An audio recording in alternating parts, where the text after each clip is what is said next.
Welcome to district exam to all students. Good morning everyone. आज है 22 जुलाई 2022। आज हम बात करेंगे 22 जुलाई से लेकर जितने भी करंट अफेयर के मोस्ट इंपोर्टेंट क्वेश्चंस होंगे उन सभी क्वेश्चंस आंसर की।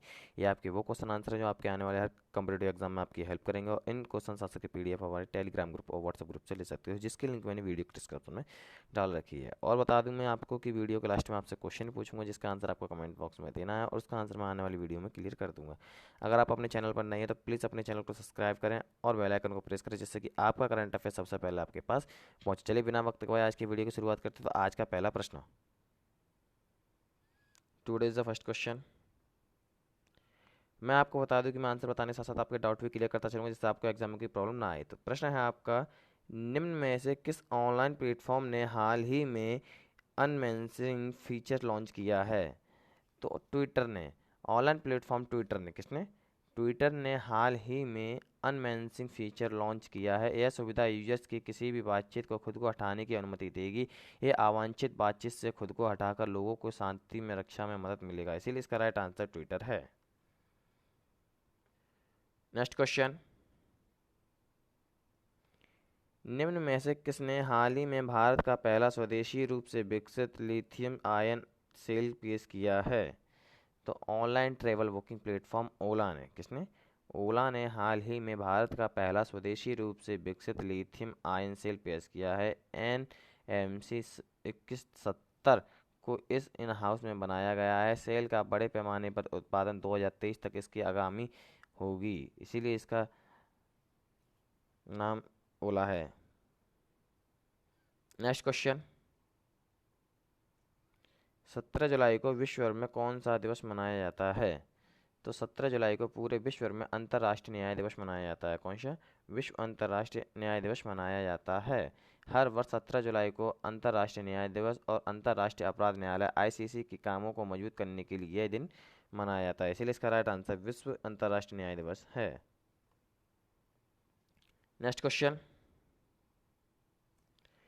निम्न में से कौन सा भारतीय तेज गेंदबाज 150 वनडे विकेट लेने वाले सबसे तेज भारतीय गेंदबाज बन गए हैं? तो भारतीय गेंदबाज में मोहम्मद शमी। कौन?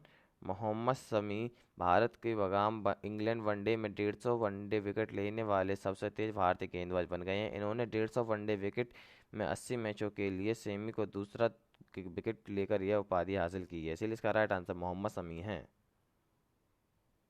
नेक्स्ट क्वेश्चन, हाल ही में किस भारतीय क्रिकेटर ने मेटावर्स में पहला स्पोर्ट्स सिटी बनाने के लिए ब्लब क्लब और WIOM के साथ सहयोग किया है? तो भारतीय क्रिकेट शिखर धवन ने। किसने? भारतीय क्रिकेटर शिखर धवन ने हाल ही में मेटावर्स में पहला स्पोर्ट्स सिटी बनाने के लिए ब्लब क्लब और WIOM के साथ सहयोग किया है। इसे सितंबर में लॉन्च करने की योजना है। वैश्विक खेल बाजार में 1441.3% की चक्रवृद्धि वार्षिक दर पर कागार पर विस्तार होने का अनुमान है, इसीलिए इसका राइट आंसर शिखर धवन है। नेक्स्ट क्वेश्चन, भारत के कप्तान रोहित शर्मा को लगातार कितने टी20 मैच जीतने वाले क्रिकेट के इतिहास में पहले कप्तान बने हैं? भारत के कप्तान रोहित शर्मा ही लगातार में 13 टी20 कितने 13 टी20 मैच जीतने वाले भारतीय क्रिकेट इतिहास के पहले कप्तान बने हैं। रोहित शर्मा ने विराट कोहली से कप्तान के रूप में पदभार संभालने के बाद न्यूजीलैंड, वेस्टइंडीज, श्रीलंका और अब इंग्लैंड पर जीत के लिए इन्हें मैन इन ब्लू का नेतृत्व किया गया है, इसीलिए इसका राइट आंसर 13 टी20 मैच हैं। Next question, time magazine the world's greatest places of 2022 में भारत के अहमदाबाद को किस राज्य में शामिल किया गया है? तो time magazine the world's greatest place of 2022 में भारत के बाद अहमदाबाद और अब केरल में कहाँ पर? केरल में शामिल किया गया है। इस वर्ष भारत के दो स्थानों पर एक्सप्लोर करने के लिए 50 असाधारण स्थलों में नामित किया गया है, इसलिए इसका राइट आंसर केरल है। नेक्स्ट क्वेश्चन, निम्न में से कौन सा राज्य प्री प्राइमरी स्तर पर NEP लागू करने वाला देश बन गया है? तो केंद्र की नई शिक्षा नीति के अनुसार प्री प्राइमरी पर नई NP लागू करने वाला उत्तराखंड। कौन सा? उत्तराखंड देश का पहला राज्य बन गया है। उत्तराखंड के मुख्यमंत्री पुष्कर सिंह धामी ने प्री प्राइमरी शिक्षा व्यवस्था को मजबूत करने के लिए राज्य भर में आंगनवाड़ी केंद्र में बाल वाटिका का उद्घाटन इस प्रक्रिया की शुरुआत की है, इसीलिए इसका राइट आंसर उत्तराखंड है। नेक्स्ट क्वेश्चन, निम्न में से किसने हाल ही में अपनी जेंडर गैप रिपोर्ट 2022 जारी की है? तो विश्व आर्थिक फोरम ने, किसने? विश्व आर्थिक फोरम ने अपनी हाल ही में जेंडर गैप रिपोर्ट 2022 जारी की है, जिसमें भारत में 146 देशों में से 135वें स्थान पर रहा है और इनमें से जीरो में से एक पैमाने पर 0.629 स्कोर किया है, इसलिए इसका राइट आंसर वैश्विक आर्थिक फोरम है। नेक्स्ट क्वेश्चन, हाल ही में किसके द्वारा cost of living serious in developing countries report प्रकाशित की गई है? तो ये संयुक्त राष्ट्र विकास कार्यक्रम के द्वारा, किसके? संयुक्त राष्ट्र विकास कार्यक्रम के द्वारा हाल ही में cost of living crisis in developing countries report प्रकाशित की गई है, जिसके मुताबिक वैश्विक जीवन में यापन संकट दुनिया के सबसे गरीब देशों में अन्य 71 मिलियन लोगों के अत्यधिक गरीब धकेलों में रहा है, इसीलिए इसका राइट आंसर संयुक्त राष्ट्र विकास कार्यक्रम है। नेक्स्ट क्वेश्चन, इनमें से कौन सी कंपनी महिलाओं के लिए सर्वाइकल कैंसर की रोकथाम के लिए अपनी स्वदेशी एंटी सर्वाइकल कैंसर वैक्सीन का निर्माण करेगी? तो महिलाओं ने सर्वाइकल कैंसर की रोकथाम के लिए सीरम इंस्टीट्यूट ऑफ इंडिया, कौन सी? सीरम इंस्टीट्यूट ऑफ इंडिया की सीईओ आधार पूनावाला ने अपनी स्वदेशी एंटी सर्वाइकल कैंसर वैक्सीन को रोल आउट करने की कंपनी की योजना की घोषणा की है, इसीलिए इसका right answer Serum Institute of Technology India है। नेक्स्ट क्वेश्चन, निम्न में से देश की सरकार ने सरनाव ग्रुप में वाइस चेयरमैन नारायण कुमार को order of the rising sun का पुरस्कार से सम्मानित किया है?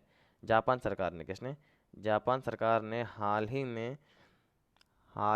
में भारत के बीच आर्थिक संबंधों को मजबूत करने के लिए अपने सरनाम ग्रुप ऑफ वाइस चेयरमैन के नारायण कुमार गुप्ता को योगदान के लिए ऑर्डर ऑफ द रीजनिंग सन से पुरस्कार से सम्मानित किया गया है, इसलिए इसका राइट आंसर जापान सरकार है। नेक्स्ट क्वेश्चन, छात्रों को रोजगार के अवसर के लिए किस राज्य सरकार ने हाल ही में यूनिसेफ से समझौता किया है? तो दिल्ली सरकार ने, किसने? दिल्ली सरकार ने हाल ही में स्किल एंड एंटरप्राइजेस यूनिवर्सिटी के छात्रों के लिए रोजगार देने के अवसर से उद्देश्य से यूनिसेफ के साथ एक नई पायलट परियोजना की घोषणा की है, इसलिए इसका राइट आंसर दिल्ली सरकार है। नेक्स्ट क्वेश्चन, निम्न में से किस पुरस्कार से सम्मानित प्रख्यात सामाजिक कार्यकर्ता अवध कौशल का हाल ही में निधन हो गया है? तो पद्मश्री से सम्मानित, किससे? पद्मश्री पुरस्कार से सम्मानित श्री प्रख्यात सामाजिक कार्यकर्ता अवध कौशल का हाल ही में 87 वर्ष की उम्र में निधन हो गया है। वे रूरल लेगेसेंस and intelligence centre Dehradun Uttarakhand नामक एनजीओ के संस्थापक थे। उन्होंने मानवाधिकारों और पर्यावरण संरक्षण के खिलाफ कई लड़ाइयाँ लड़ी हैं, इसीलिए उन्हें जाना जाता है, इसीलिए इसका राइट आंसर पद्मश्री है। नेक्स्ट क्वेश्चन, भारतीय रिजर्व बैंक ने अपना हेमचंद्र को हाल ही में किस बैंक के अस्थायी अध्यक्ष के रूप में अधिकृत किया है? तो भारतीय रिजर्व बैंक ने हाल ही में मीना हेमचंद्र को हाल ही में करूर वैश्य बैंक, कौन सी? करूर वैश्य बैंक के अस्थायी अध्यक्ष के रूप में 3 साल के लिए अधिकृत किया है। उनके पास कैरियर बैंकर के रूप में आरबीआई के विभिन्न क्षेत्रों में 35 वर्षों से अधिक बैंकों की बैंकिंग विशेषज्ञता है, इसीलिए इसका right answer Karur Vysya bank है। Next question is the last question. मैंने जैसा आपसे बोला था कि वीडियो में एक क्वेश्चन पूछूं, तो वही क्वेश्चन है जिसका आंसर आपको कमेंट बॉक्स में देना है। क्वेश्चन है आपका, निम्न में से देश के पूर्व राष्ट्रपति लुइस एचेवेरिया का हाल ही में 100 वर्ष की आयु में निधन हो गया है? तो इसका आंसर आपको कमेंट बॉक्स में देना है और मैं आपको बता दूं कि इसका आंसर मैं आने वाली वीडियो में आपको क्लियर कर दूंगा। तब तक के लिए वीडियो को लाइक करें, वीडियो कमेंट करें, वीडियो को अपने दोस्तों में शेयर करें और अगर आपने अभी तक अपने चैनल सब्सक्राइब नहीं किया है तो प्लीज़ अपने चैनल को सब्सक्राइब करें, जिससे कि आपका करंट अफेयर सबसे पहले आपके पास पहुंचे। थैंक यू गाइस, जय श्री श्याम, आपका दिन शुभ हो।